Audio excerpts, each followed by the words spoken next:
त्यसैगरी अब question number 5 मा हेरौं। क्वेशन नम्बर 5 मा रहेको छ find the value of determinant, जसमा a = 2 3 4 1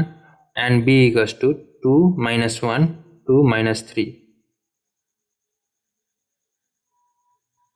र जसमा निकाल्नु पर्ने छ ab को डिटर्मिनेन्ट। अब ab को डिटर्मिनेन्ट = व्हाट भनेको छ। ab को डिटर्मिनेन्ट निकाल्नु भन्दा अगाडि हामी ab को भ्यालु निकाल्छौं। a को भ्यालु कति रहेको छ 2 4 3 - 3 1 रहेको छ। त्यसैगरी b को भ्यालु रहेको छ 2 2 - 1 - 3 बीचमा मल्टिप्लाई भनेपछि अब मल्टिप्लाई गर्छौं हामी यो दुईटालाई। कसरी मल्टिप्लाई गर्छौं त रो र कोलम सँग। भनेपछि 2 * 2 2 * 2 प्लस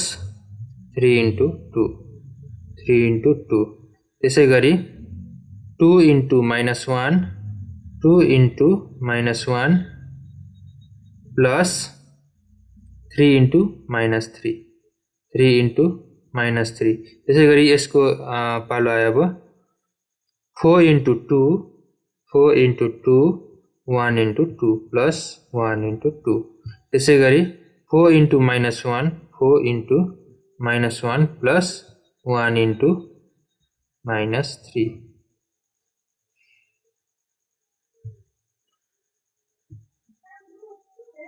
अब त्यसैगरी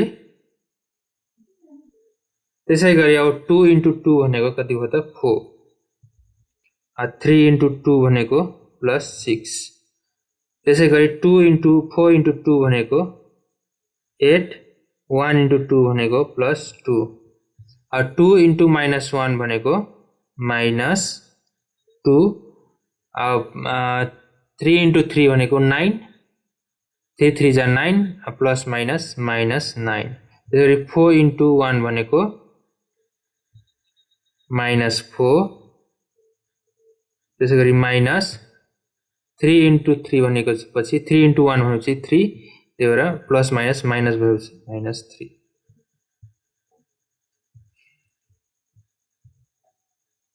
त्यसपछि 4 प्लस 6 प्लस 4 भनेपछि 10 8 प्लस 2 10 माइनस 9 माइनस 2 भनेपछि -11 -4 -3 भनेपछि -7 त्यसैगरी ab को डिटर्मिनेन्ट =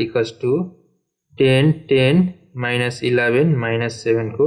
डिटर्मिनेन्ट। अब यसको डिटर्मिनेन्ट निकाल्न 10 * -7 minus 10 * -11 अब 10 * -7 भनेपछि -70 माइनस प्लस 10 * 11 भनेपछि